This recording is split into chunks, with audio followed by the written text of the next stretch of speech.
Então, começando, gente, a revisãozinha aí do nosso conteúdo, a gente começou com podologia bovina. Então, só para a gente relembrar o básico da anatomia aí, lembrar que os bovinos têm dois dígitos, então não é igual ao equino, que é apenas um, são dois dígitos que a gente vai cuidar. Então, a gente vai ter sempre um lateral e um medial. E os funcionais, né, terceiro e quarto metacarpo. Então a gente vai ter três falanges, distal, médio e proximal, e os sesamoides respectivos também. Então a gente tem o importante de relembrar, além de que são dois cascos, dois, né, lateral e medial, estojo córneo, tem essa diferença. Questão do apoio do animal, não é igual ao equino que é um dígito só, então é um apoio inteiro no membro. Esse aí a gente tem esse balanceamento entre o medial e o lateral. E principalmente essa imagem aqui, que é para a gente lembrar que tem estruturas muito ricas, estruturas muito importantes, bem próximo à pele, bem próximo ao ambiente externo. Então é uma região sensível que, se a gente tiver um problema sem diagnóstico adequado, sem o cuidado adequado, a gente pode chegar no comprometimento de estrutura nobre, seja uma articulação, seja um tendão. Ainda mais pensando, né, que a gente duplica todas essas falanges, então a gente vai ter mais articulações para serem afetadas. Às vezes a gente afeta mais medial, lateral, depende da patologia inicial, do motivo que a gente tem. Então a gente tem, né, ligamentos, a gente vai ter musculatura, né, tendão passando muito fininho nessa região. Então é uma região muito nobre, que deve ter cuidado, porque é a base também do animal. Ele precisa do membro para se locomover. São animais pesados, animais que, quando tem a falta de um membro, qualquer tipo de lesão que leve a amputar, tem um comprometimento na longevidade desse animal, diminui muito a longevidade dele.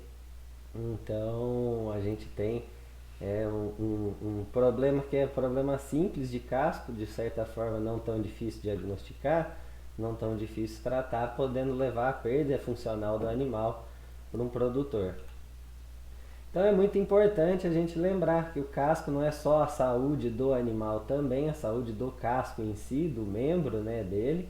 A gente tem que pensar em todo o entorno disso, seja perda econômica devido a custo de tratamento, que a gente vai ter que tratar aquele animal, gastar com medicamento, gastar com faixa, com atadura, com algodão, com diferentes tipos de tratamento que a gente vai ter, antibiótico, anti-inflamatório. Um animal que também tem uma lesão que chega a ser uma clínica, ser um tratamento mais agressivo ainda, a gente tem uma queda na produção, geralmente acentuada. A gente tem essa diminuição na produção leiteira ou na diminuição do ganho de peso desse animal. Que problemas de podologia é muito comum em vacas leiteiras, mais até do que em vacas de corte. Então a gente vai ter também questão de descarte do leite pelo uso de antibiótico, anti-inflamatório, dependendo, a gente tem alguns que tem alguma carência, e tem que descartar esse leite. Então, além, né, do animal produzir menos, está prejudicado, né, a gente não consegue nem utilizar o pouco do leite que tem. É um animal que vai ter queda no score corporal, que não entra, como eu até falei na revisão de ontem, questão de produção. Score corporal, animais que não têm um score corporal adequado não entram em reprodução, seja muito baixo, muito alto, aqui no caso muito baixo. Animal que não se movimenta, se alimenta menos. Ele vai evitar ir lá brigar com outros animais, dar uma empurradinha, porque ele sente uma dor no membro e atrapalha esse desenvolver normal dele. Então a gente vai ter animal com problema reprodutivo, que não entra em reprodução por ter um score corporal mais baixo, perdão, uma condição de dor crônica, aumento de nível de cortisol, outros fatores hormonais envolvidos, e leva a um descarte precoce, que é um animal que não produz, chega um momento que ele acaba sendo comercializado, porque ele não é um animal que dá o retorno necessário. E ainda mais se a gente tem uma lesão em questão de tecido nobre, como articulação e tendão. Então aí a gente tem esse comprometimento efetivo desse animal. Então o ideal é que o rebanho leiteiro sempre mantenha a claudicação abaixo de 10%. Se a gente tiver 10% para mais, a gente tem que se preocupar, porque tem algum fator envolvido. Pode ser um fator nutricional, pode ser fator de manejo mesmo, de limpeza do ambiente, aquela coisa toda. E a gente também tem um leve probleminha, porque a gente tem uma falta de terminologia adequada em todos os lugares. A gente tem em cada lugar, cada região do país, dando um nome para as patologias. Então isso aí às vezes dificulta um pouco essa questão de comunicação, mas nada que seja muito difícil da gente entender. Então só para lembrar, um casco saudável é um casco que vai ter sua muralha lisa, não vai ter muitas reentrâncias, linhas de crescimento. Ela geralmente é brilhante. Quando a gente tem um casco opaco, a gente pode pensar até numa deficiência mineral desse animal. E a gente tem esse crescimento de 5 centímetros, 5 milímetros a partir da banda coronária, que a gente tem esse crescimento. E essa proporção 2:1, a gente vai ter questão da pinça da muralha na região cranial e o talão desse animal. Então a gente tenta manter essa proporção de tamanho 2:1, uma angulação de 45 a 55 graus. O membro posterior, o membro pélvico, tende a ter um ângulo mais fechado do que o membro anterior. E a gente tem um teor de água geral de 20 a 25%. Isso aqui é importante porque quando a gente está numa região, numa época muito seca, ou o contrário, muito úmido, de muitas chuvas, alagados, isso aqui influencia na saúde do casco. Pode haver um endurecimento excessivo ou um amolecimento excessivo, dependendo do que a gente tem no ambiente e a constância da apresentação daquele casco nesse ambiente. E aí o principal jeito de diagnosticar, independente da patologia que seja afetando esse animal, é diagnosticar pela claudicação. Geralmente esses animais vão apresentar essa claudicação de apoio, porque ele tem uma dor no membro, ele tem uma lesão que incomoda quando ele faz pressão. E ele vai fazer pressão conforme ele se movimenta, conforme ele apoia o seu membro. Então, como ele apoia o membro, como ele apoia esse membro dolorido, ele vai apresentar sinais clínicos que ele tem dor, que ele tem alguma sintomatologia naquela região. Então, geralmente, para fazer um teste, a gente tenta pegar uma superfície dura e plana para não ter influência de subidas ou descidas. Também o animal não escorregar, não atrapalhar essa movimentação. E a gente vai ver esse animal sentir dor quando ele apoia o membro no chão. Ele pode mostrar de leve até grave. Depois eu classifico os graus de claudicação segundo Obel, que é a principal referência bibliográfica. A gente vai ter, eu falo mais em equinos, que é um pouco mais detalhado, mas é a mesma questão de claudicação de apoio que a gente tem em bovinos. Então a gente vai ter aquela primeira fase, que é encurtar a fase do apoio do membro. Ele apoia rápido o outro membro para tirar e aliviar rápido aquele membro dolorido. Então ele encurta a fase do movimento para ele já tirar o peso, tirar aquela dor daquele membro que ele está dolorido. Então depois disso ele vai levar o membro para frente, joga o peso rápido, por isso que ele acaba encurtando. Então ele aparenta esse passo do membro manco, fica encurtado para trás, porque ele só joga o outro encurtado para frente, então ele acaba só apoiando logo aquele membro e de forma rápida, apoia ele e já joga de volta para o outro, para ele poder aliviar a dor. Então quando a gente pega o animal e vira ele sobre o membro, a gente consegue acentuar. Isso aqui é mais comum em equinos, que a gente pode pegar o animal e fazer ele rodar. Se eu suspeito que ele tem alguma lesão de alguma claudicação nos membros esquerdos, eu vou fazer ele rodar com o membro esquerdo do lado de dentro do círculo. Se eu suspeito o lado direito, eu jogo o lado direito para dentro, que você faz o animal apoiar com mais força e ele vai exacerbar a dor que ele está mostrando que ele sente. Ele vai mostrar para a gente que ele está sentindo aquela dor mais intensa, aquela dor forte. Então fica mais fácil diagnosticar. Vacas geralmente não são acostumadas a fazer aquele rodopio igual cavalo, né, que a gente põe na rédea para fazer ele fazer o círculo. Mas se puxar ela mesmo num cabresto, tocar o animal no ambiente assim mais circular, com mais de uma pessoa, a gente consegue fazer o animal movimentar e exacerbar aquela lesão, aparentar mais aquela claudicação. E aqui um sinal característico do animal que apresenta dor. Bovino, geralmente quando ele tem dor, seja no membro ou seja até no abdômen, ele apresenta esse sinal de curvatura, ele acaba encurvando a coluna assim para se defender, para jogar o peso para o outro lado, para jogar o peso para frente, para evitar o apoio no membro e a dor que ele está sentindo naquele membro. Então o animal fica naquela posição de mostrar que ele está com dor, a gente vê evidentemente. Dependendo do animal, ele fica muito desconfortável, ele pode gemer de dor até. Bovino é muito mais sensível, ele esconde muito melhor do que um equino quando está com dor. Às vezes o bovino a gente cutuca ele, ele mete o pé em você, mas ele não vai gemer e mostrar essa dor. É um animal que às vezes não vocaliza dessa maneira, mas já vi casos de animais que vocalizavam quando tinha que apoiar o membro. Era apoiar, vocalizava, mostrava que estava com dor. Era uma infecção brava que tinha até, inclusive, por isso que o animal demonstrava muito essa dor. E aí a gente vai ter essa influência do ambiente e do manejo que tem com os animais.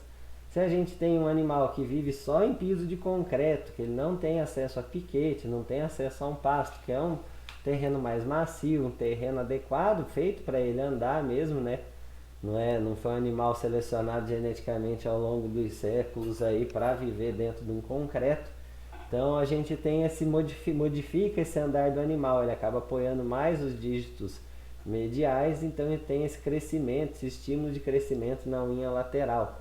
E aí as condições ideais de conforto para eles terem um pasto, que eles possam um piquete, um pasto, que eles tenham acesso, que eles fiquem 10 a 14 horas deitados, tem menor pressão sobre o casco, porque são animais que precisam ruminar. Como eu comentei na revisão da outra matéria, a gente tem o bovino precisando dessa fibra, precisando desse movimento ruminal para promover a fermentação bacteriana, o tamponamento com a salivação, mastigação. Então ele passa muito tempo deitado, ele não precisa ficar de pé pastando enquanto ele está ruminando. Por isso que é um animal que precisa de sombra, precisa de espaço, precisa de água. Ele só vai consumir água, deitar e ruminar, consumir água, deitar e ruminar por algum período, enquanto ele não vai comer de novo. Depois que ele tem um esvaziamento um pouco desse rumen, ele acaba se alimentando mais. Então o animal que tem esse acesso a ficar deitado, ficar mais tempo, ele tem mais ruminação, tem maior salivação, melhor efeito poder tamponante. E isso aí vai... Ah, tá cortando. Oi, eu volto um pouquinho Um aqui. pouquinho aí que a internet cortou. Não, tranquilo. Então, assim, animais que eles ficam no pasto por mais tempo, é como eu falei ontem mesmo. A gente tem animais que ficam mais tempo ruminando, mastigando, salivando e tem poder tamponante no rumen. Isso é importante para a manutenção da vida das bactérias, porque se a gente tem morte bacteriana, alteração nesse pH ruminal, como eu até comentei na outra revisão, a gente vai ter alteração de liberação de endotoxinas, de enzimas que vão afetar e causar laminite nos bovinos. Então essa influência da alimentação, do manejo alimentar dos animais é direta em relação à saúde do casco, não é simplesmente aquele ambiente físico que a gente está vendo ali. Ele é importante, ele é necessário ser adequado, mas também tem que pensar no manejo nutricional, porque ele leva essa saúde interna, né, dos cascos também. Além de contar com a questão de sal mineral, de composição de suplemento mineral a mais, para esse animal ter uma saúde adequada desse casco, sem entrar em todo esse detalhe. Então também em questão física a gente tem essa presença de cantos vivos ou quinas, aquelas pontas que o animal pode pisar e exercer um ponto de pressão muito forte no mesmo local. Então se a gente tem um pedregulho, tem uma região de quina, o animal às vezes ele tem que subir um degrauzinho para se alimentar. Isso aí é um caso clássico em criação de leite. O animal ele vai no coxo para se alimentar e é um animal grande. O rapaz construiu para as vacas que ele tinha, mas daí compra uma holandesa que é maior. O animal fica pisando com o meio do casco apoiado na ponta do degrau. Isso aí exerce um ponto de pressão muito mais forte naquela região, que vai favorecer o aparecimento de lesões secundárias até essa laminite que esse animal apresenta. E não precisa ser uma laminite clínica, que ele morre de dor, que a gente já tem deformação de estojo córneo. A gente pode ter a apresentação de laminite subclínica, que é aquela que tem pequeníssimos pontos de lesão na borda, no casco, nas lâminas dérmicas, devido a uma pouca presença de toxina e resposta inflamatória nos vasos. não é o suficiente para causar uma sintomatologia clínica, mas já é o suficiente para promover esse aparecimento de lesões mesmo no casco, porque a gente tem um tecido necrosado, uma falta de perfusão, então a gente favorece esse aparecimento de lesão, principalmente quando tem essa agressão externa em conjunto. E aí, como eu falei, a gente pode ter o amolecimento do casco ou até o endurecimento excessivo, se estiver muito seco. E aí a gente tem essa soma, né, de umidade, erros alimentares, um local com pedregulho, com pedras, com tijolo quebrado, com qualquer coisa que possa exercer um ponto de pressão muito forte naquele casco. Então a gente tem a facilidade de aparecimento de lesão. E também o acúmulo de matéria orgânica, seja fezes ou urina. A gente vai ter um pH mais alcalino, o que promove essa erosão do casco. Ele tem um efeito degradante no próprio casco. Um cimento úmido, um cimento muito abrasivo, ele vai ter essa, né, mais grosso, mais grosseiro, ele vai ter essa abrasão excessiva, então ele vai desgastar mais o casco dos animais. Isso aí, dependendo, pode interferir negativamente, porque ele pode diminuir aquela quantidade, desgastar demais, mais do que a taxa de recuperação natural do casco. É difícil, é animal que vive num concreto muito grosseiro, que ele tem um casco muito comprido, que ele deixa acontecer aquele casco achinelado, porque tem um desgaste. Mas não é o ideal, porque não é um desgaste 100% correto. Se o animal pisa um pouquinho torto, um pouquinho fora de aprumo, a gente já tem esse desgaste excessivo de um lado, crescimento excessivo de outro. Então a gente pode ter também, né, junto com o acúmulo de dejetos, que é a nossa principal causa dessas patologias que eu vou falar, basicamente, fatores infecciosos, as bactérias que a gente tem no ambiente, que vivem, esses micro-organismos que vivem nos dejetos e se multiplicam. Caso apresente uma lesão em pele, acabam se multiplicando, liberando exotoxinas, causando uma celulite de destruição, e aí a gente tem todas as lesões que a gente vai observar. Então é basicamente isso.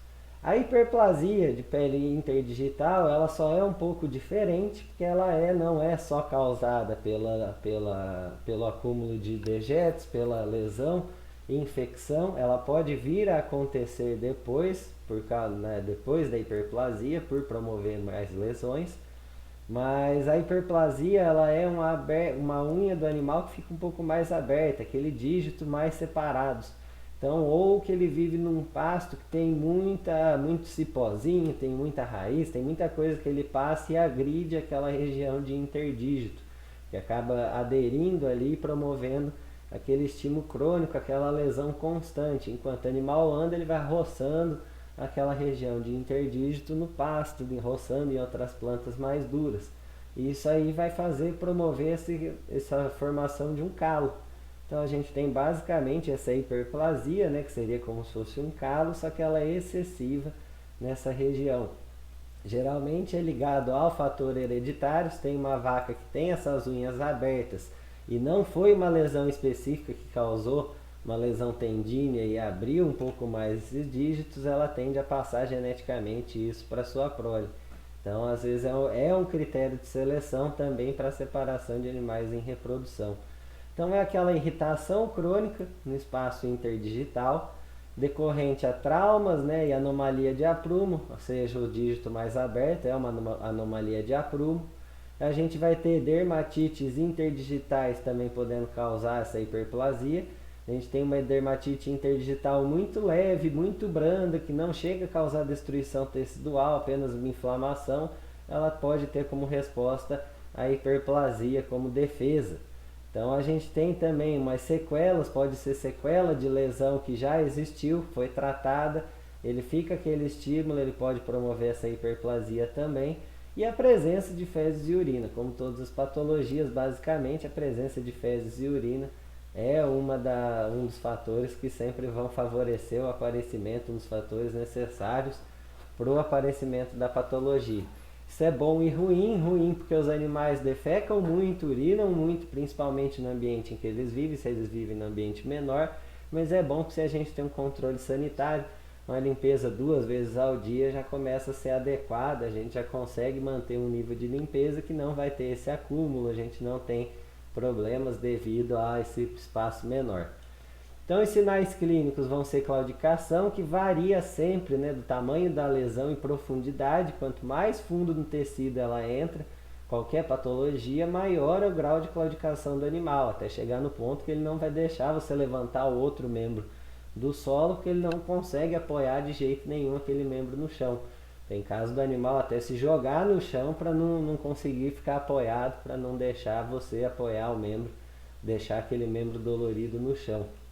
Isso em outras patologias, não na hiperplasia interdigital especificamente. Então a gente vai ter essa claudicação, a gente tem um cheiro ruim, porque é um tecido que cresce, então ele fica uma dobra, acumula secreção, sujeira. Ele tem essa característica de apresentar neoformação tecidual, aquele calo que cresceu mesmo na região.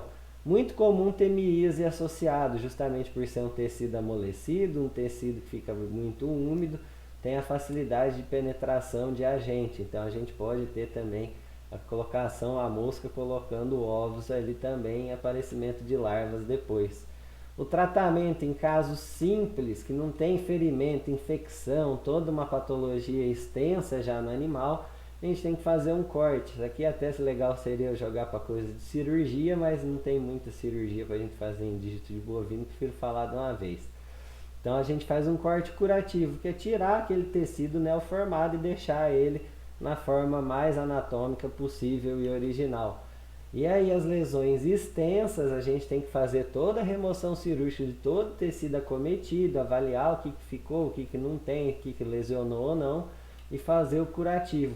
E é um tratamento que provavelmente, né, e devidamente a gente vai envolver antibiótico terapia. E sempre que esses animais apresentarem dor, a gente vai pensar em anti-inflamatório. Eu acho que eu não fico colocando em todos as etapas o anti-inflamatório, mas o anti-inflamatório ele é até não só como tratamento. A gente faz o diagnóstico no animal para dar conforto para ele, a gente já pensa na utilização de algum anti-inflamatório. Então aqui no caso essa hiperplasia, um dígito aberto, esse estímulo de crescimento, né? O animal vai andando e passa o pasto aqui, acaba estimulando. E aqui depois da retirada, né, do tecido, a gente tira, deixa o mais anatômico possível. Ele tende a cicatrizar com esse curativo. A gente mantém fechado para evitar a contaminação externa. Aí, seguindo, agora a gente já entra nas patologias que tem esse envolvimento ainda mais direto das fezes e urina, que é a presença de bactérias, de Campylobacter nodosus, por exemplo, é o principal, eu acho, deles.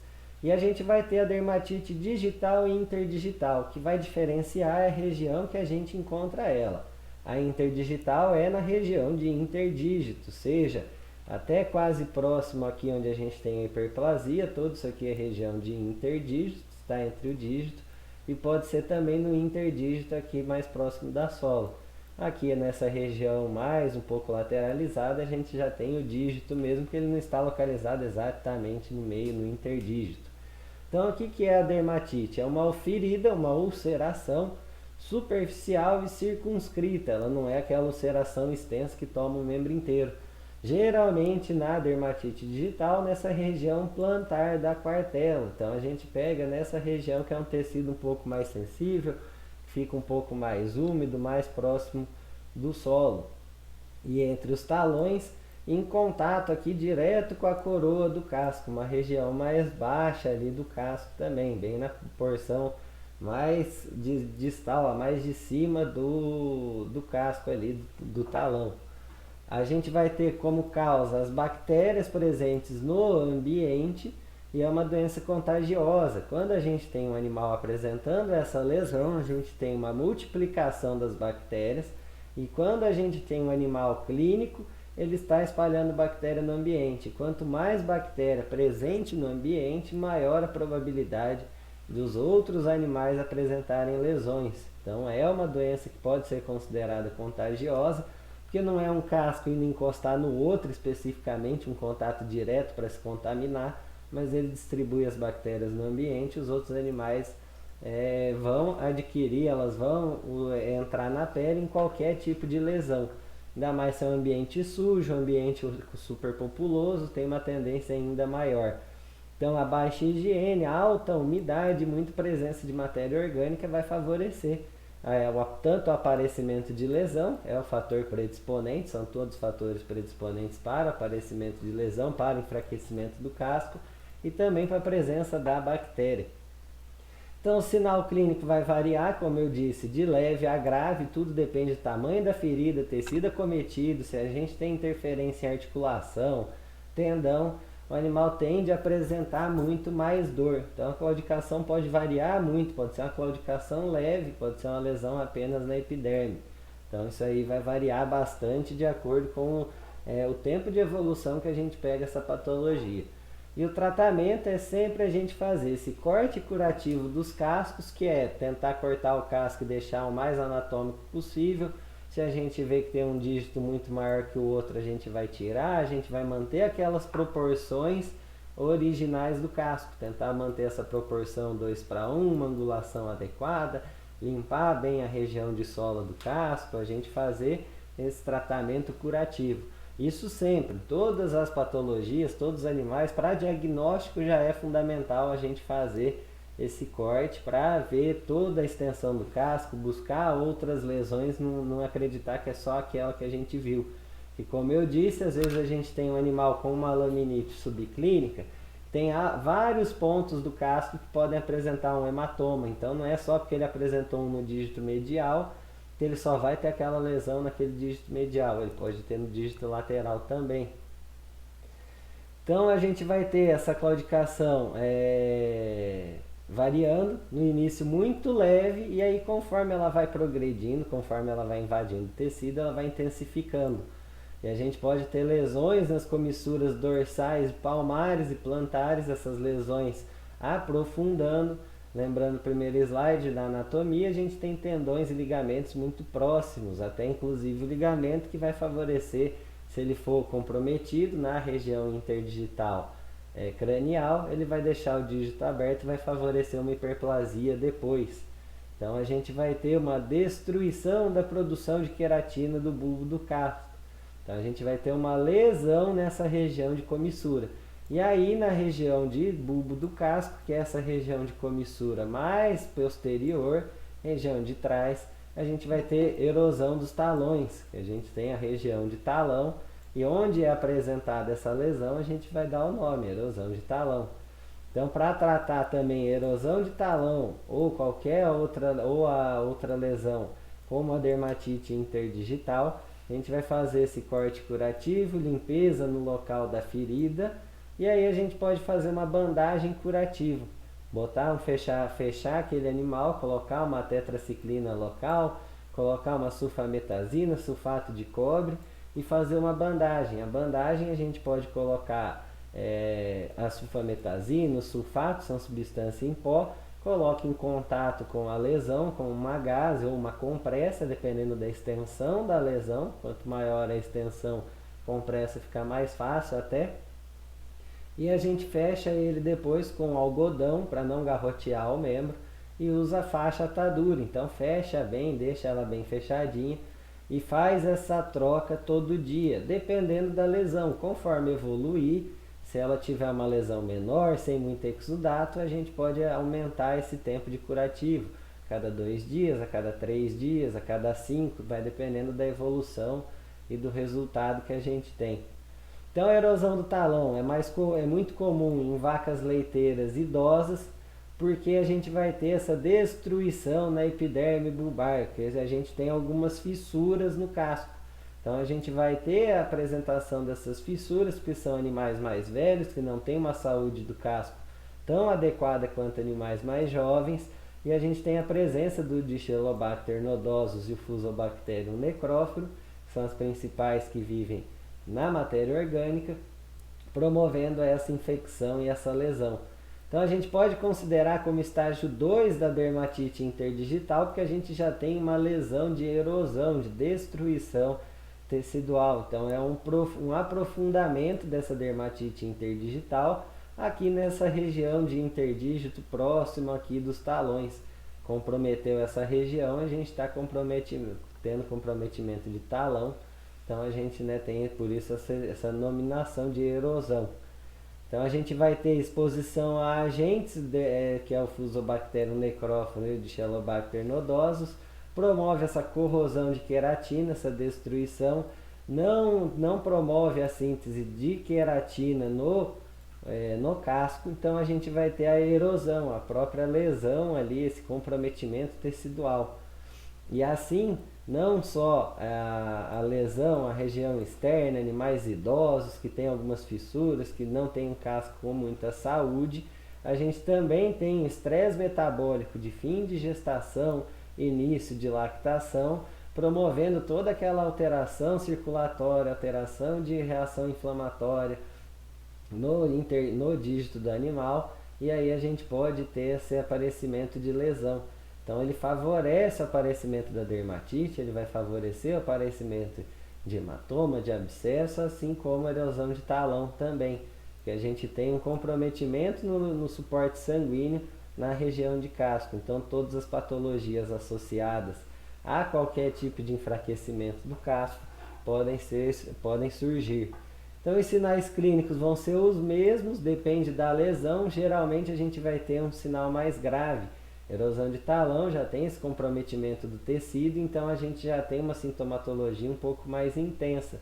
Animais apresentando a claudicação já um pouco mais evidente.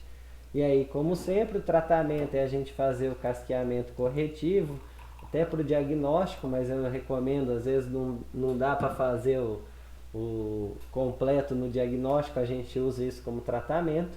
E sulfametazina em pó mais sulfato de cobre. Também dá para usar a oxitetraciclina em pó e fazer a mesma bandagem. A forma de curativo que a gente vai ter nessas lesões é sempre essa, de tratamento tópico, sempre vai ser a mesma. A gente fechar, botar esse curativo, isolar esse animal dos outros animais, para não ter o risco de contaminar mais e que ele se movimente menos, para ter uma duração maior desse curativo também. A gente usava muito lá na universidade umas fitas estilo silver tape, que são umas fitas mais grossas, fita adesiva. Fazia a bandagem inteira, fechava ela com essas fitas mais grossas, que era para o animal poder andar, desgastar, mas não acabar cortando a faixa, tirando o algodão, tirando aquele tratamento dali e sujando toda a ferida de novo, atrapalhando o nosso tratamento. Então, dependendo do meu orientador, ele gostava até de fazer um piche mesmo, bem diferente lá, com coisa de piche que ele tinha, para passar no casco como se fosse uma tinta, para passar em volta da bandagem, porque ele ficava uma camada dura assim também, que não fazia, era impermeabilizante e não deixava corroer, destruir tanto aquele tecido, aquela faixa. Aí, continuando, gente, a gente vai para a pododermatite circunscrita, úlcera de sola ou úlcera de Ruster-Rose. É uma lesão na sola, junto da sola com o bulbo do casco. Então ele é próximo na região, deixa eu ver, não sei se coloquei uma imagem, mas seria na região de sola, próximo do bulbo do casco, diferente que não é no meio da dermatite interdigital, não é no tecido mole. Então a gente vai ter essa etiopatogenia associada diretamente a essa laminite subclínica, que é muito comum em vacas leiteiras principalmente. Puxando a outra matéria, a gente tem a digestão de carboidratos de concentrado, muito facilmente digerido, fermentado rapidamente. A gente tem uma produção de toxina, a gente tem uma diminuição de pH, morte bacteriana. Então a gente tem essa pequena alteração constante. E essas pequenas toxinas causam lesões em pequenos pontos. E algum desses pequenos pontos podem sofrer lesões, sofrer um trauma externo. E a gente ter essa lesão, a gente ter uma pododermatite circunscrita apresentando um abscesso de sola. Isso aqui pode evoluir para outras patologias. Mas o princípio é o mesmo, da gente ter essa laminite subclínica causando... sendo o primeiro motivo dessas outras lesões, porque ela promove enfraquecimento, e aí o animal associado a uma lesão externa, algum outro fator, promove essa lesão. Então animais muito pesados, com um ambiente muito úmido, um piso áspero, aquele concreto bem áspero, ele vai promover essa lesão, porque já é um casco que é amolecido, que não aguenta impacto, e ainda a gente tem lesão na circulação interna. Então a gente vai ter pontos hemorrágicos, porque a gente tem um sangramento naquela região, e aí a gente vai ter esses 3 estágios, que primeiro é um ponto hemorrágico coberto com tecido queratinizado. Esse a gente descobre quando o animal está ali claudicando. Você olha o casco e não vê nada, mas você começa a casquear, fazer o casqueamento corretivo, você observa aquele pontinho rosa por baixo do casco, porque lá dentro a gente teve essa lesão devido a uma alteração, essa alteração de circulação, e aí a gente tem essa hemorragia. E como ela consegue evoluir, porque o casco vai crescendo, ela vai se expandindo, ela vai tentando sair, né, do membro, a gente tem essa evolução. A gente pode ter uma úlcera de sola, que é um tecido enfraquecido, um tecido que sofre lesão. E a gente pode ter o terceiro estágio, que seria a soma de úlcera mais lesões internas. Que a gente pode ter uma necrose, que a gente vai promover essa destruição, essa hemorragia, uma pressão maior na região, uma edemaciação, um aumento na estase sanguínea. Então a gente tem mais lesões consequentes dessa ação também. Então a ideia de tratamento é sempre o casqueamento, a gente limpar bem, procurar todas as lesões possíveis, debridar a ferida, fazer uma abertura para tirar essa hemorragia, tirar esse ponto de possível contaminação, que é um sangue parado. Isso aí, para ter uma contaminação bacteriana também não é muito difícil, ainda mais que a gente pode ter bactérias na circulação sanguínea também. A gente recomenda fazer uma limpeza bem adequada daquele tecido, debridamento do tecido, aplicar aquele taco, aquela madeira, deixar aquele salto na úngula sadia, colocar no lado sadio para evitar que o animal apoie no chão esse dígito que está machucado, esse dígito que tem a pododermatite, principalmente depois que a gente debrida a ferida e deixa um acesso. A gente vai fazer bandagem, mas a gente quer evitar que o animal apoie e promova mais pressão e lesão naquela região. E a bandagem protetora da mesma maneira, a gente vai fazer toda a limpeza, colocar sulfametazina, evitar essa contaminação, colocar compressa, algodão, faixa e uma fita, alguma coisa para impermeabilizar se possível, se não na faixa mesmo e deixar o animal contido. O abscesso de sola é uma inflamação supurada que virou um abscesso. Pode ser difuso ou localizado na sola do casco do bovino.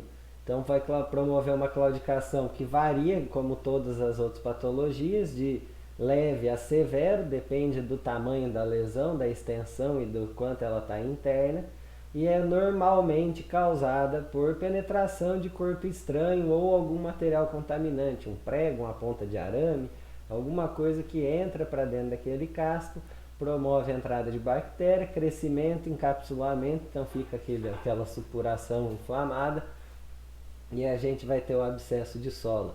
O tratamento é o mesmo da úlcera, a gente tem que debridar o tecido, tirar todo aquele tecido contaminado, limpar, fazer bandagem protetora, colocar um taco na úngula sadia para evitar que esse animal apoie, porque dói.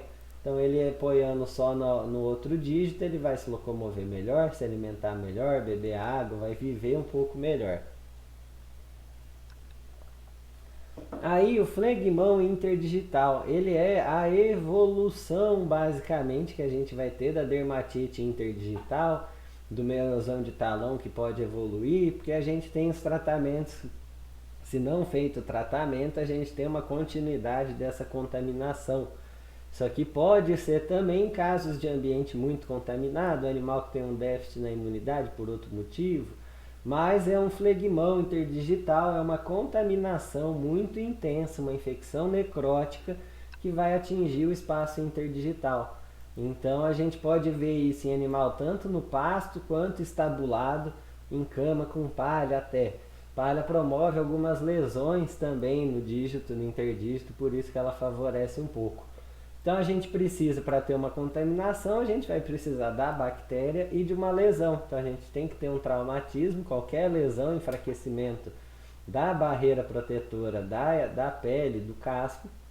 E aí a gente vai ter a contaminação do Fusobacterium necrófilo, muito comum nas fezes, muito comum no ambiente rural.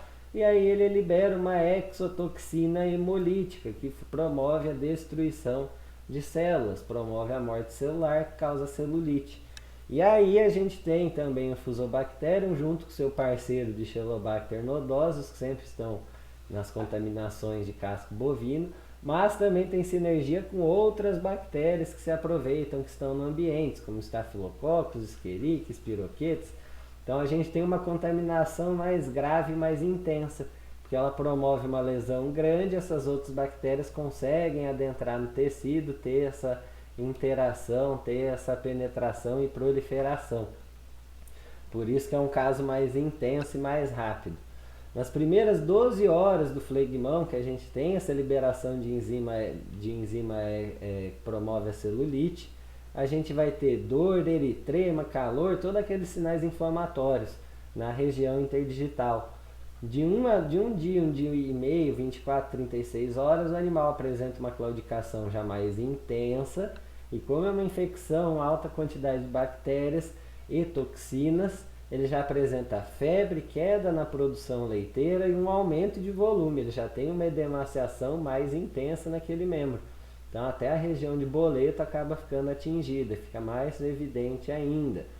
De 2 dias até, dependendo, 3 dias, 48, 72 horas, a gente pode ter 2 dias e meio, a gente pode ter fissuras e necrose efetiva nesse espaço interdigital. Então ela evolui muito rápido, em 2 a 3 dias ela já tem uma necrose com aquele exudato fétido, podre mesmo. E como ela é uma infecção bem ativa, tem uma penetração muito boa ali na circulação, a gente vai ter uma artrite séptica podendo se desenvolver muito facilmente, ou uma tenossinovite, ou até a própria destruição desse estojo córneo, porque a gente tem a destruição da região da coroa do casco, ali começando na região de interdígito. Então a gente precisa fazer como um tratamento uma administração local de antibiótico, pode ser oxitetraciclina em pó, mas a gente pode fazer também a antibiose, aquele garrote no membro do animal, e aplicar antibiótico para manter uma concentração alta, penetrar bem no tecido, e também antibiótico sistêmico, porque são bactérias que entram na corrente sanguínea, pode se difundir no organismo. Então a gente pode usar tetraciclina, cefalosporina, sulfamido, tem uma gama de opções, não é nada muito específico assim que a gente vai ter que é só um que vai ser eficaz no tratamento, depende muito do que a gente tem à disposição às vezes também.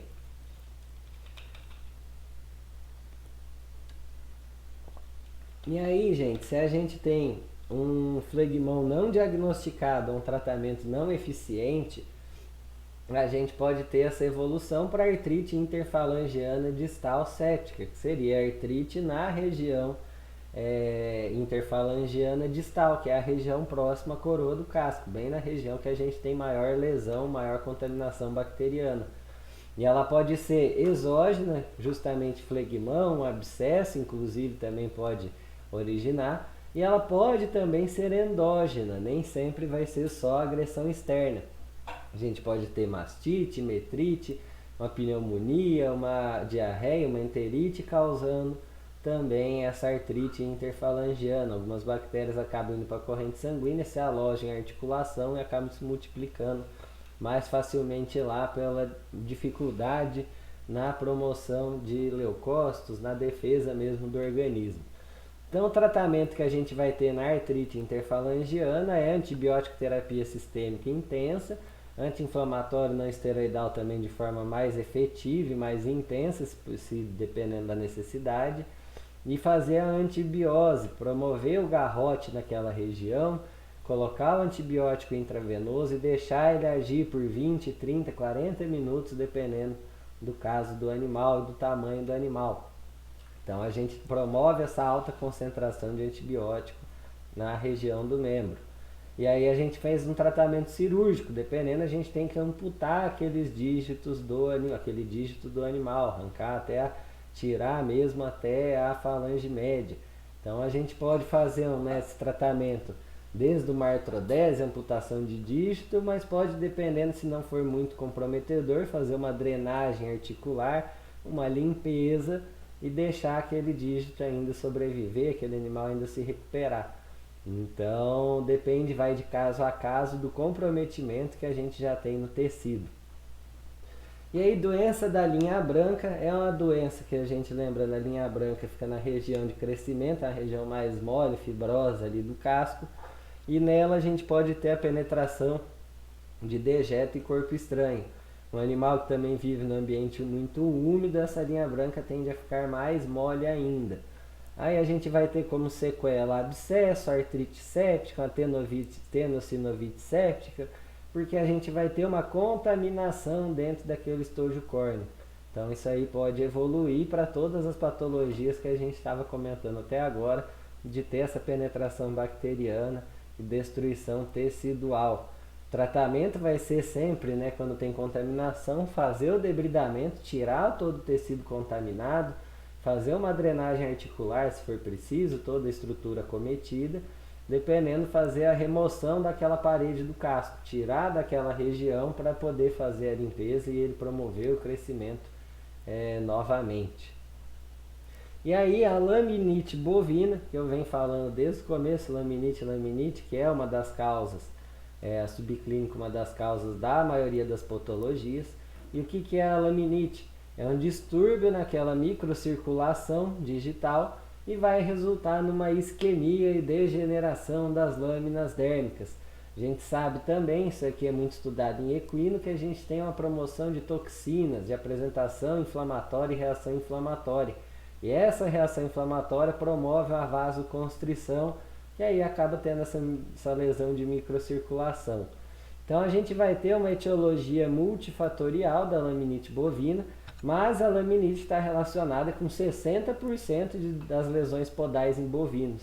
Então 60% dos bovinos que se atender e tiver uma lesão podal, eles têm uma laminite em algum grau associada.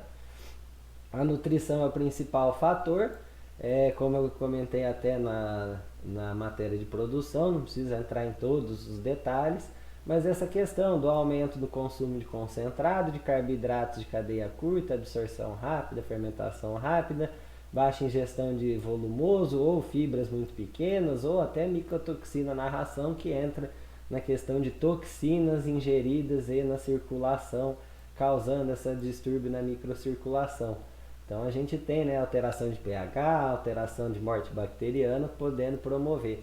Que aí a acidose ruminal e laminite estão muito relacionadas. Um animal que apresenta acidose ruminal clínica, que exige tratamento, a gente pode ter certeza que ele apresenta algum grau de laminite também.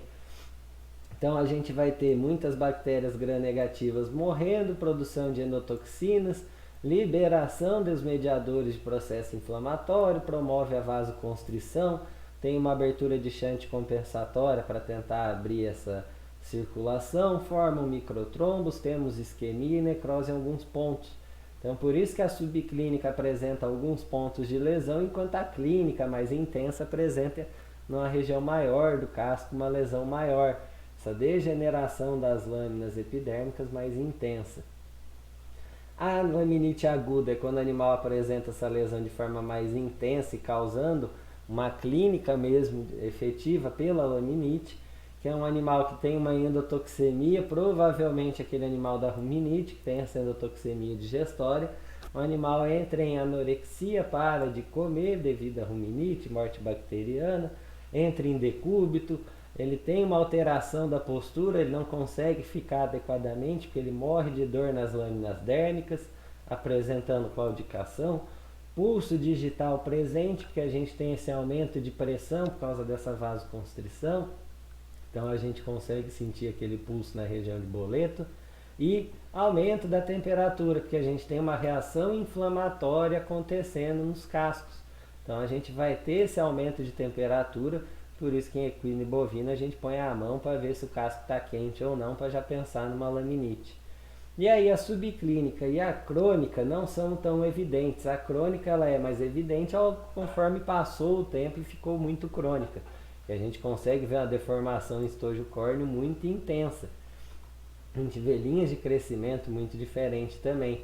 Então a subclínica a gente vai ter essas hemorragias de sola, úlcera de sola, sola dupla, que é quando a gente tem a necrose, ele para de crescer a sola, fica um espaço morto e depois começa a crescer novamente, porque o tecido se recupera. Então ele acaba formando essa sola dupla. A gente animal que apresenta erosão do talão, doença da linha branca. Resumindo, tudo que a gente está falando, a gente pode vir ser oriundo de uma laminite subclínica. Ele não tem aquela clínica dolorida, que o animal morre de dor devido a essa alteração toxêmica nos cascos, mas é uma lesão que vai promover essas outras lesões secundárias. Então a gente vai ter tratamento, laminite aguda, é a gente combater a enfermidade, porque o que está causando a laminite não é a laminite por si só, é uma patologia, seja uma infecção digestória, pneumonia, o que quer que seja uma ruminite. Então a gente tem que tratar a causa primária e fazer uma fluidoterapia e recuperar esse desequilíbrio eletrolítico do animal. A gente tem um animal com pH mais ácido, a gente precisa dar uma compensação bicarbonato, algumas outras substâncias. Controle da dor é muito importante, porque dói demais. Animal com casco dolorido, ele não vai se levantar, aí que ele entra em anorexia mesmo. Então a gente pode usar Flunexin, ele é muito bom para dor. Fenilbutazona tem uma ação mais intensa em sistema músculo-esquelético e dá para usar antihistamínico para a gente reduzir essa reação inflamatória. Então, como a prometazina mesmo.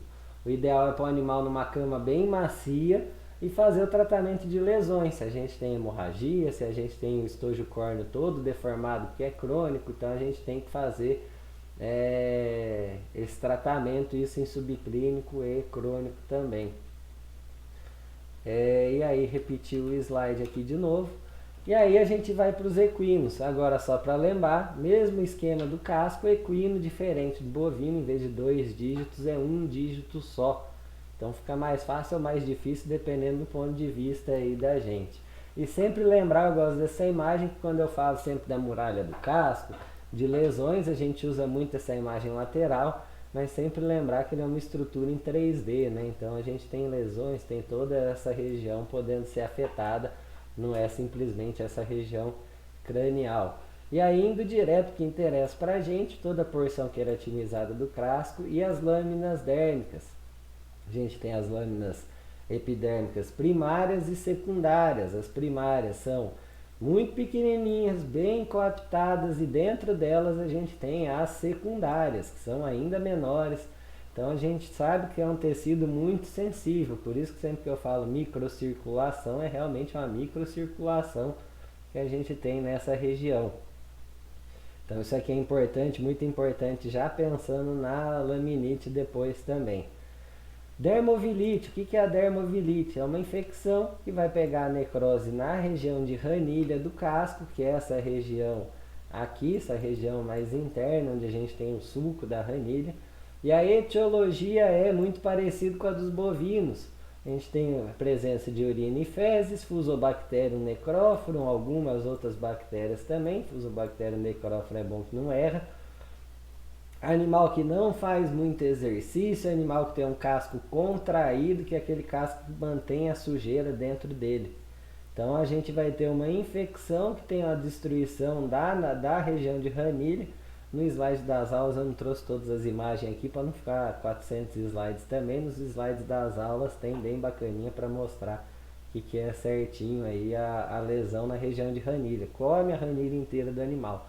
Então é igual nos bovinos, a gente precisa, toda vez que tem um tecido infeccionado, a gente vai precisar retirar esse tecido, debridar esse tecido, fazer uma higiene, uma limpeza daquela região, usar produto antisséptico e deixar o animal com uma bandagem, um animal fechadinho, bem protegido para não ter uma recontaminação, numa baia limpa, numa baia confortável, porque o animal apresenta dor. Indo para o abscesso agudo do casco, a gente é uma contaminação bacteriana que vai promover uma infecção na lâmina sensitiva. Quando a gente tem essa infecção, como resposta de defesa do organismo, a gente tem um material purulento. Esse material purulento começa a crescer e se desenvolver naquela região de lâmina sensitiva, lâmina dérmica, é uma região muito pequena, muito sensível. A gente tem um aumento de pressão. Conforme tem um aumento de pressão, tem uma dor intensa muito intensa naquele animal. O animal vai apresentar a claudicação e uma sensibilidade intensa naquela região. O diagnóstico é uma claudicação repentina e é uma claudicação bem dolorosa, porque ela está lá. Enquanto ela não faz pressão suficiente, não dói. A partir do momento que faz, dói e dói muito. Então o animal apresenta essa claudicação de forma repentina. Tem o aumento de temperatura na muralha, um pulso digital bem cheio, porque dói demais, então aumenta a circulação, essa pressão sanguínea. Um membro apresenta um edema em região distal e a gente pode até utilizar raio-x para tentar observar o próprio abscesso em si na região do casco. A ideia é sempre retirar a ferradura. Muito comum ter animal com abscesso depois da colocação da ferradura, um cravo que acaba entrando errado, sujo, um vádio tecido muito próximo do tecido não queratinizado. Então a gente tira a ferradura, faz uma boa inspeção e o exame com a pinça para pressionar e sentir o ponto de lesão. Fazer a retirada do tecido, lavar a bandagem, toda aquela proteção para o animal não se recontaminar. E aí um abscesso agudo não observado, não diagnosticado e não tratado, ele pode se tornar um abscesso crônico do casco. O animal apresenta dor, o animal apresenta incômodo, mas a gente vai ter um tecido mais comprometido, um aumento nesse comprometimento. Então a gente precisa mesmo drenar todo o conteúdo purulento, debridar todo o tecido, dependendo até uma curetagem de falange distal. Que vai ter que é a primeira falange a ser, o primeiro tecido a ser acometido quando a gente vai ter um abscesso vindo da sola do casco.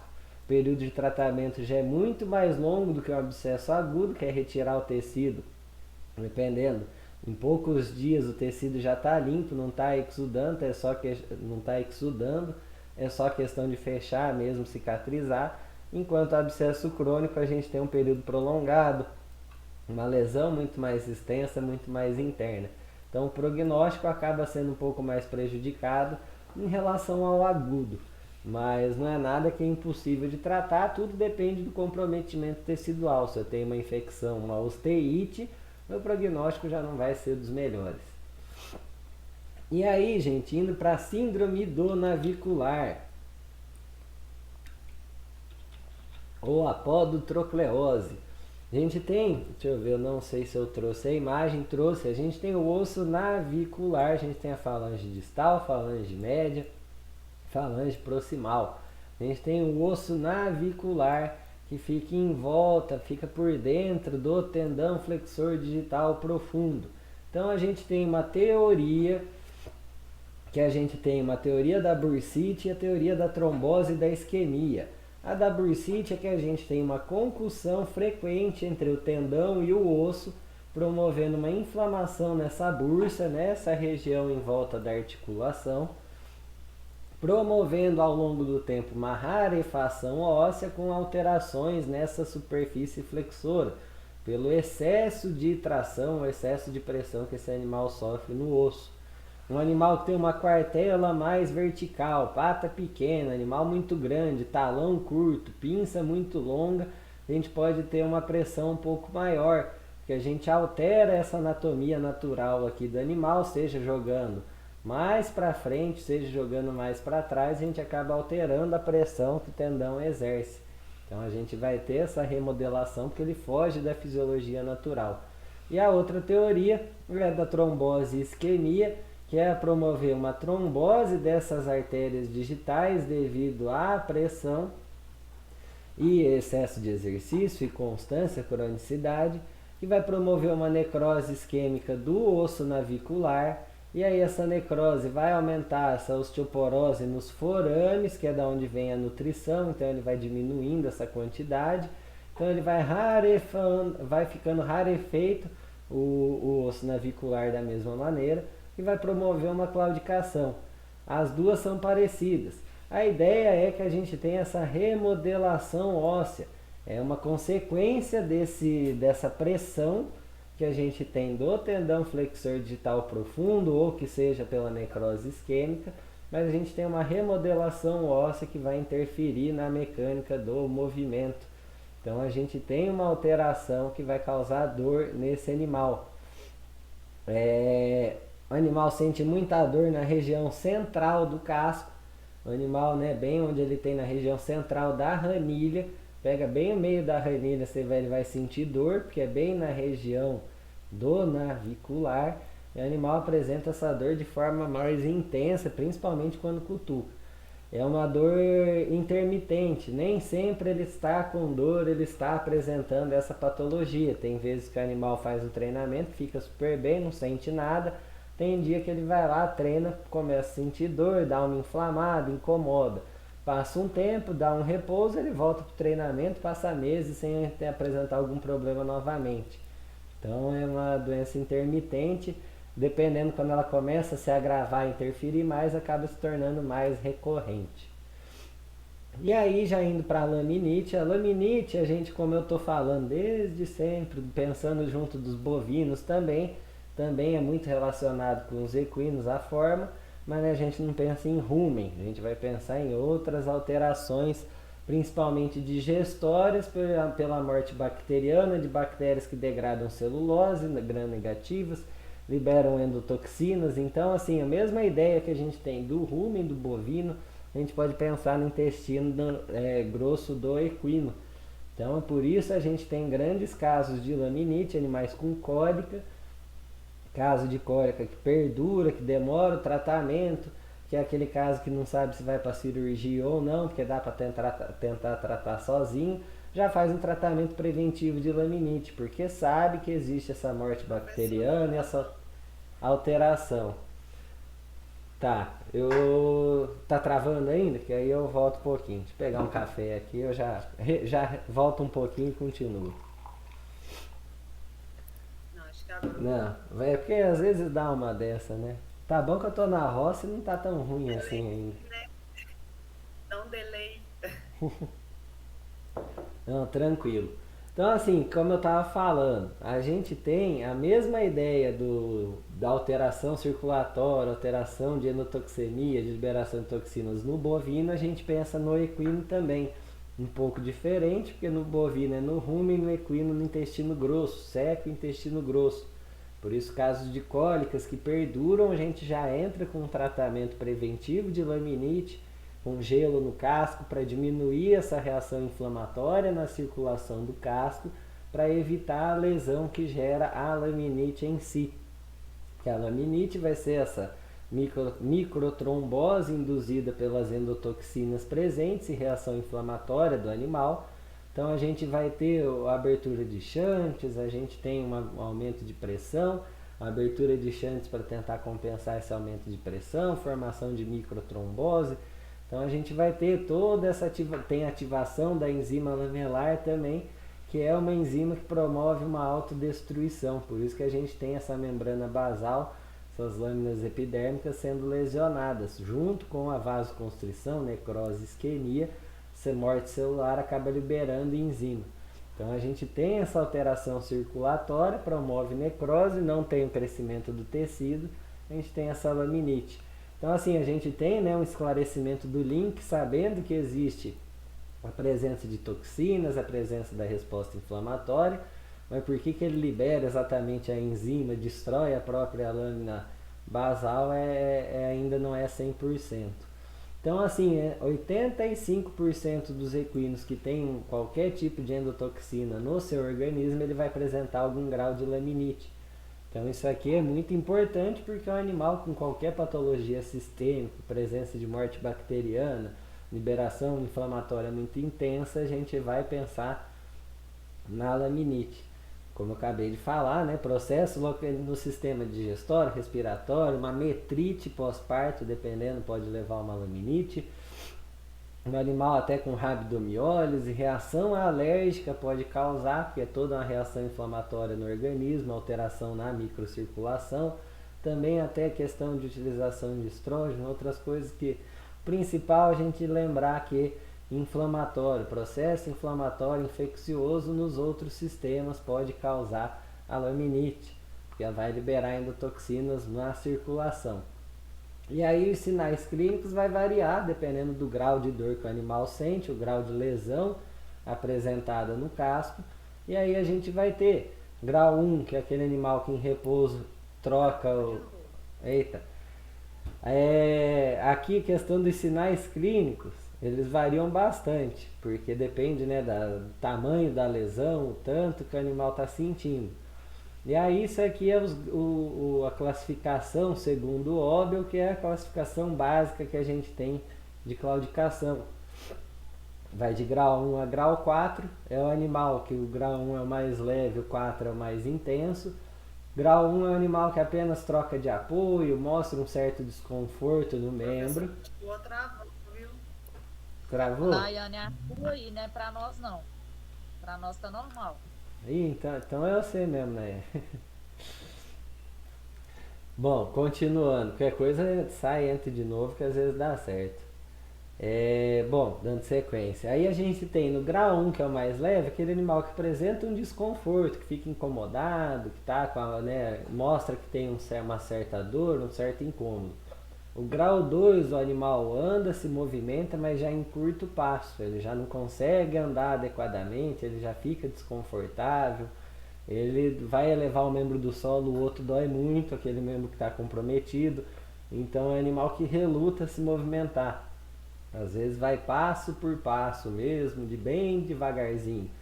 No 3, ele já é um animal que se reluta muito a andar.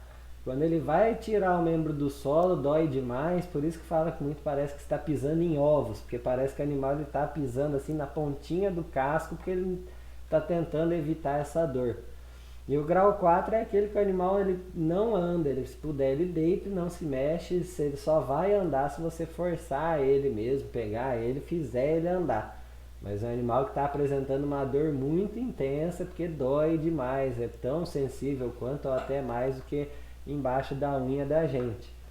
E aí a laminite aguda, que começa nessa parte de endotoxemia, lesão mais intensa, a gente vai ter uma evolução. Às vezes não é uma lesão suficiente para o animal chegar numa claudicação grau 4, às vezes ele fica no grau 1 para 2, às vezes 2 e pouquinho. É um animal que ele consegue andar, vive e assim ele vai levando. Ele não é diagnosticado, não é observado. Essa laminite crônica, ela tem promove esse descolamento da região da muralha do casco. Porque a gente tem um tecido morto, ele não é mais um tecido bem coactado. Então, conforme ele se movimenta, ele acaba descolando e ele tende a descer essa ponta da falange, pressão do tendão flexor digital profundo, que puxa ela, então ela acaba exercendo essa pressão para baixo, acaba rotacionando. Então a gente vai ter uma fase inicial, que é quando tem o descolamento, a fase ativa, que é enquanto ele está se movimentando, e fase estável é quando ele já para de se movimentar.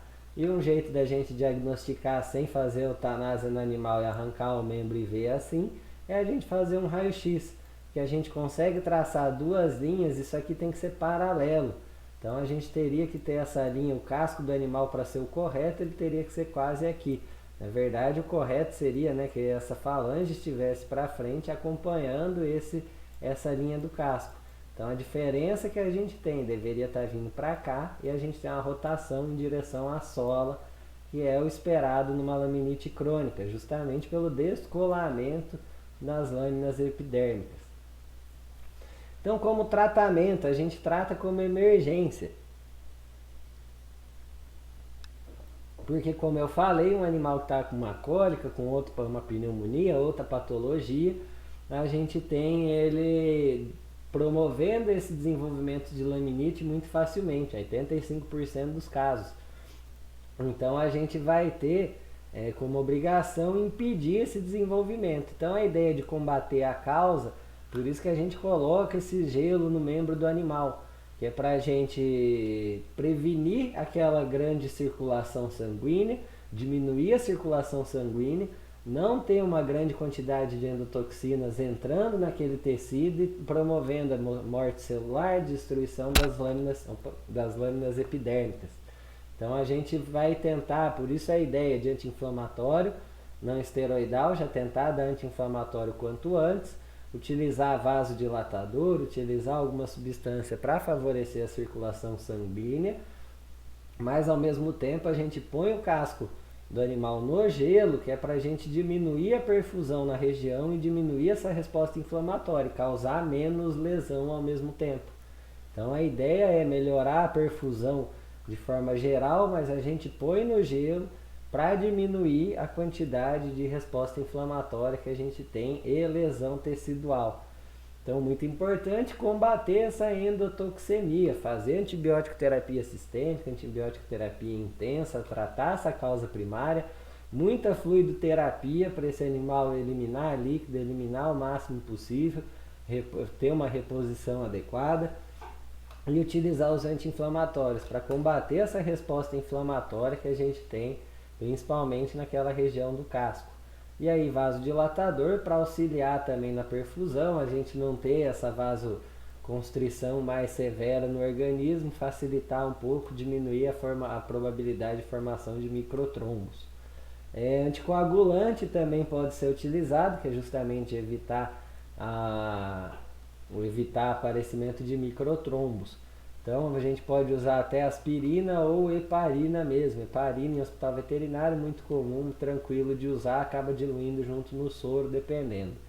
E a ideia é fazer um suporte para a ranilha do animal, para a sola do animal, um casco, né, uma ferradura invertida assim, para ele apoiar na ranilha a sola, para ele conseguir dar um alívio na região do casco, o animal conseguir ter um conforto para se movimentar. Então a gente tem que fazer um casqueamento, ajeitar os aprumos do animal e esse ferrageamento.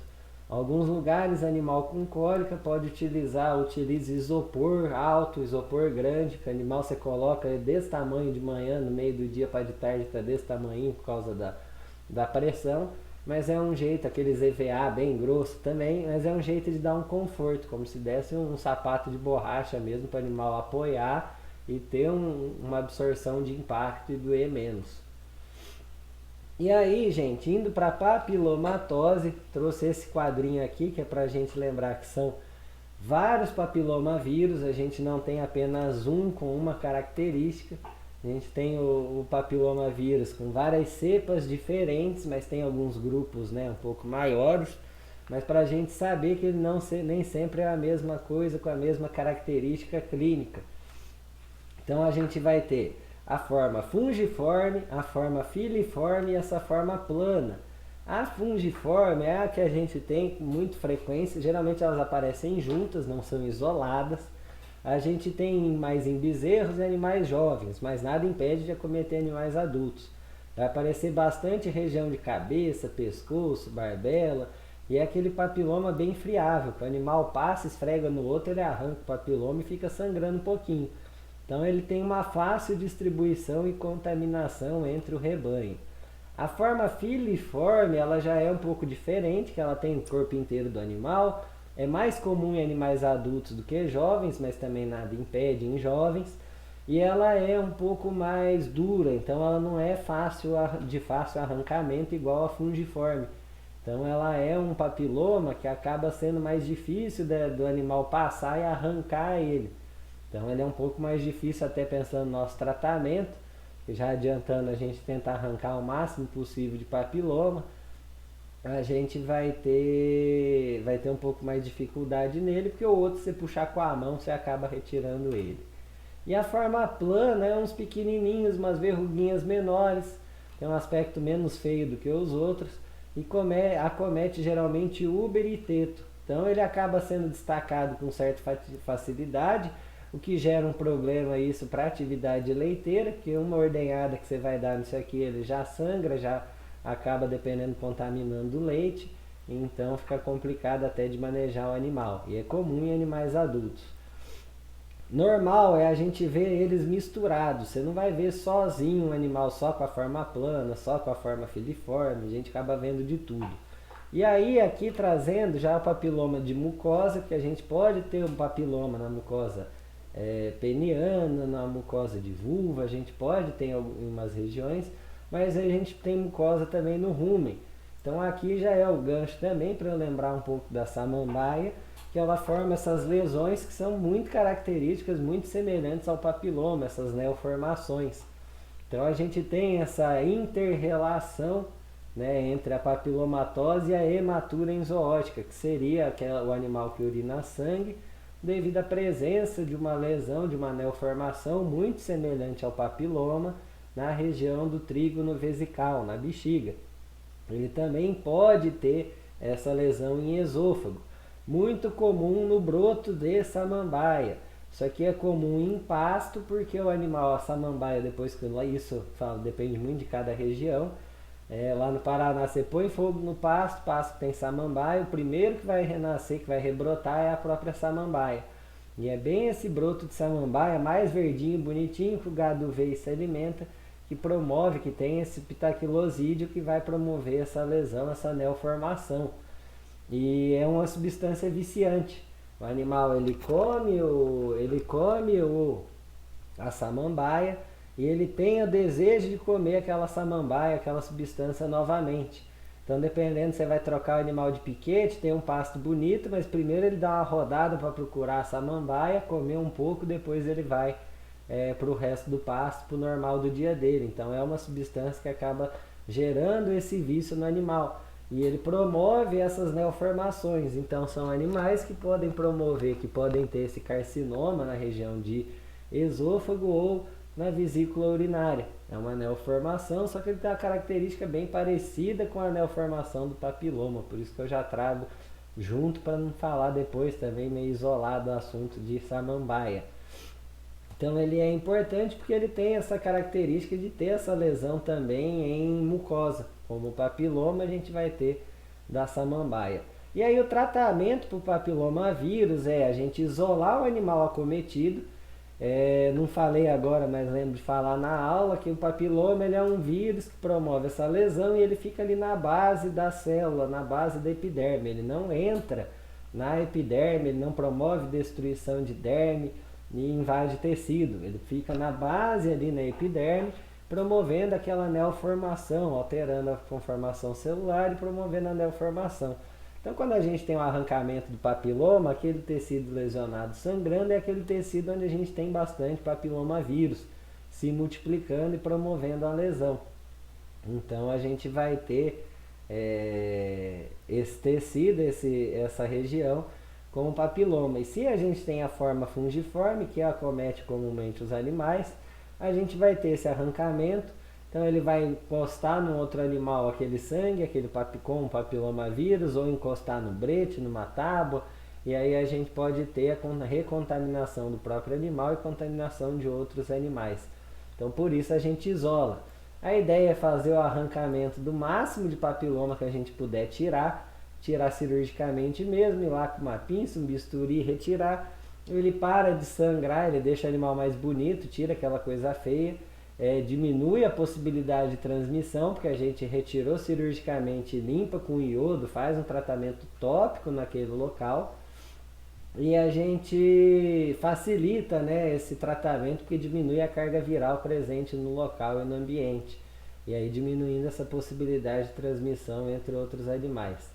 E aí o tratamento sistêmico que a gente pode fazer, a gente tem a autovacina, que é pegar o próprio papiloma. Tem toda aquela receitinha lá que eu passei, questão de fazer a autovacina, mas ela tem um percentual de cura bom, porque a gente pega o próprio papiloma, introduz ele, acaba fazendo essa vacina no animal, apresentando de forma intramuscular, e aí ele acaba promovendo essa imunidade contra o patógeno.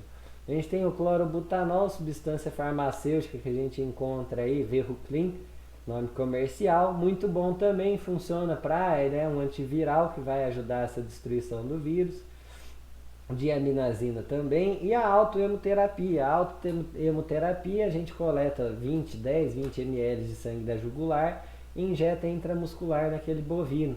Então, dependendo do tamanho dele também, quanto maior, mais perto do 20. Porque a gente promove uma melhora na imunidade. Porque o papiloma é uma doença autolimitante. Se a gente não fizer nada, em algum momento da vida ele pode sumir.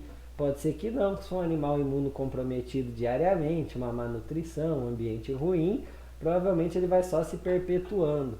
Mas a tendência é que um animal saudável se recupere sozinho até com o tratamento. E aí, em questão do tratamento, o ideal é a gente não fazer um só. Ou só a autovacina, ou só o Verruclin, ou só a autohemoterapia. O ideal é associar. Quanto mais a gente consegue associar, melhor é a taxa de tratamento. Não é um tratamento muito caro para se fazer. Então eu falo, a autohemoterapia sempre recomendo, que é só tirar sangue do animal e aplicar nele mesmo, desde que tenha uma agulha, uma seringa, 2 agulhas pelo menos, e uma seringa a gente já consegue fazer isso. E se tiver algum medicamento, né, receitar o medicamento mesmo, não precisa necessariamente fazer a vacina. Mas se tiver oportunidade, acesso ao laboratório a meios de fazer, melhor ainda, que tem uma taxa boa de recuperação. E aí, indo para a fotossensibilização, a gente vai ter o que é a fotossensibilização?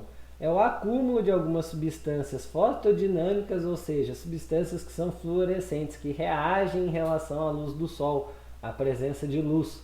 Então a gente vai ter transtorno na formação de pigmentos como causa dessa lesão, dessas substâncias, do aparecimento dessas substâncias fotodinâmicas, e ela pode ser primária, que é uma ingestão do próprio agente fotodinâmico, o animal vai lá e se alimenta daquela substância que vai promover, que vai se acumular na pele e promover a lesão, ou pode ser o que é muito, muito comum, secundário, que é devido a uma lesão hepatógena. A gente tem qualquer tipo de lesão hepática, não interessa viral, bacteriana, metabólica, mas uma alteração na metabolização hepática que vai promover o acúmulo de filoeritrina, que é a resultante da degradação de clorofila, que é basicamente a nutrição dos bovinos, a nutrição de herbívoro de produção. Então a gente precisa dessa substância e da incidência de raio solar. A partir do momento que o raio solar interage com ela, ele acaba liberando energia calor, promove queimadura. E a gente vai ter lesão de queimadura na pele nessa região acumulada. Geralmente nas regiões não pigmentadas, as regiões de pelo branco, com pele branca, que a gente tem essa facilidade, né, do sol promover a ação nessa região de pele. E aí primária seria essa ingestão do agente fotodinâmico, que é a presença do pigmento fluorescente na planta. Quando ele é alimentado com aquela planta, ela vai ser penetrada, ela vai ser absorvida na mucosa intestinal, e aí a gente tem um acúmulo de substâncias fotodinâmicas dentro da pele. Com a incidência do raio solar, a gente vai ter a dermatite solar. Isso aqui é em relação à lantana, eu não trouxe todos para não ficar falando 2 horas de cada um deles, mas tem algumas plantas que promovem essa lesão. Alecrim, se eu não me engano, lantana é o principal deles também. Então a gente pode ter essa ingestão direta. E a secundária é a hepatógena, muito comum, bem comum da gente pegar e acabar observando, diagnosticando. É um animal que ele precisa ingerir o alimento que tem clorofila. O rumen ele promove esse desdobramento da clorofila pelos protozoários, acaba gerando a filoeritrina, que é absorvida no fígado. E o fígado saudável ele vai excretar e vai liberar na bilirrubina. Um fígado que tem qualquer problema de metabolização e não consegue dar conta de metabolizar a tempo, ele acaba acumulando a filoeritrina na pele. E essa filoeritrina é um pigmento fluorescente fotodinâmico. Então ele pode promover essa lesão na pele do animal, promovendo a fotossensibilização, a queimadura, devido a esse pigmento fluorescente fotodinâmico presente na pele. Então é acúmulo de filoeritrina que vai promover essa lesão. E essa fotossensibilização hepatógena ela pode ter origem em N fatores, muitas plantas, muitos outros fatores, assim como que vão promover essa lesão, mais do que a ingestão primária. A gente vai ter algumas substâncias hepatotóxicas, como micotoxinas, aspergilos, fusarium, Phytomyces chartarum. Aspergilos e fusarium às vezes tem concentrado em rações. Perdão. Plantas como senécio, crotalária, lantana. E a gente tem também a linha de pensamento principal da micotoxina do Phytomyces chartarum. Phytomyces chartarum produz uma micotoxina e ele é muito comum no pasto de Brachiaria decumbens. Então ele promove essa liberação de esporos. Os esporos vão liberar esporidesmina, que é uma toxina hepatotóxica. Essa toxina hepatotóxica causa lesão e destruição dos hepatócitos. E aí a gente pode ter uma pericolangite, até uma colestase presente. A gente tem com isso aumento de filoeritrina no tecido. Como eu disse, qualquer lesão hepática que não facilite sua metabolização, que interfira na metabolização da clorofila e filoeritrina, a gente pode ter esse aumento dela nos tecidos. Conforme acumulou na pele, a gente tem a dermatite solar. E aí tem duas correntes de pesquisas. As duas, eu não posso falar que uma está errada, porque as duas têm base científica para a sua defesa, que é a presença do fungo Phytomyces chartarum na braquiária, daí vai promover essa, que vai ter a esporodesmina, vai ter essa lesão presente. E também tem a linha de pesquisa que tem esses efeitos tóxicos causados no estômago ligados às saponinas esteroidais litogênicas que são presentes naturalmente na braquiária. São saponinas que formam cristais no sistema biliar. E aí a gente tendo uma alteração do sistema biliar, a gente tem interrupção de fluxo, a gente não tem a metabolização e vai ter o acúmulo de filoeritrina. A gente tem lesão hepática e acúmulo de filoeritrina. Então, independente do porquê, o importante do caso de aparecimento de fotossensibilização é essa lesão hepática. Então, a gente tem, né, como importantes as correntes de pesquisa, que braquiária é muito comum aqui no Brasil, o principal pasto utilizado na criação de bovinos. Então, independente se é pelo fungo ou se são as saponinas esteroidais litogênicas, a gente tem essa interferência que pode causar uma lesão hepática. E aí os sintomas que a gente vai ter numa fase inicial de doença hepática é uma queda de produção leiteira, um animal que diminui sua alimentação, podendo evoluir até para uma anorexia. O rumen tende a evoluir para a atonia ruminal, então ele tem uma diminuição na movimentação, diminuição até ele promover essa atonia, porque é um animal que não se alimenta. E o animal, quando ele tem uma lesão muito intensa, ele pode apresentar icterícia. O fígado meio saudável, ele é um fígado que ainda trabalha, metaboliza, não apresenta toda a sintomatologia de forma muito clara. Então, por isso, a gente precisa de 70% do fígado comprometido para mais para ter uma observação efetiva de uma icterícia, de alguns sinais mais clássicos. Bilirrubinúria também, que é a urina de coloração amarronzada, já é quando a gente tem essa lesão um pouco mais avançada. Fezes mais enegrecidas, pequena quantidade, que é pela excreção de bilirrubina que a gente tem. E aí tem a fase tardia, que seria após 15 dias de lesão, de fotossensibilização, a gente vai ter aquela mumificação na pele, que é aquele aspecto de couro seco, mais duro, mais lesionado que a gente vai ter nesses animais. E aí a gente vai ter até desprendimento de pedaço da pele, que a gente tem aquelas lesões por baixo, aquele couro vivo mesmo, que em cima teve uma lesão de queimadura. Então as feridas podem ficar abertas, são feridas geralmente mal cheirosas, porque liberam bastante exudato por causa da queimadura, e a gente tem a facilidade de miíase, de aparecimento de outras lesões, infecções bacterianas do ambiente também. Então a ideia de tratamento da fotossensibilização é a gente manter o animal longe do sol, porque a gente precisa do sol para causar a lesão, desse estímulo luminoso. A gente tem que limpar as feridas para evitar a contaminação mais intensa, utilizar a pomada anti-inflamatória, óxido de zinco, que é pomada anti-queimadura, para dar um conforto no animal, recuperar melhor esse tecido, passar um spray, um unguento, alguma coisa para prevenção de miíases, e também já pensar no tratamento hepático para esse animal. Se esse animal apresenta uma infecção hepática, uma bactéria na corrente sanguínea, a gente vai ter que fazer um tratamento de antibiótico. Se esse animal apresenta uma esteatose, a gente vai ter que fazer um tratamento nutricional. A gente precisa adequar o tratamento de acordo com a necessidade e o motivo da patologia.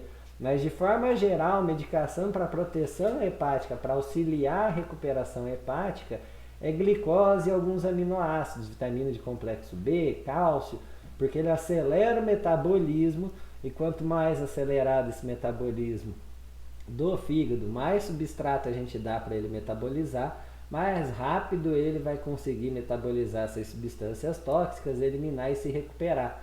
Então essa ideia de medicação de proteção hepática é justamente para a gente poder ter o fígado trabalhando e conseguindo se recuperar sozinho. Um órgão que tem uma ótima taxa de recuperação celular. E basicamente eu acho que é isso, todo o conteúdo aí para a gente falar para a prova. Qualquer coisa aí, qualquer dúvida, vocês podem me passar.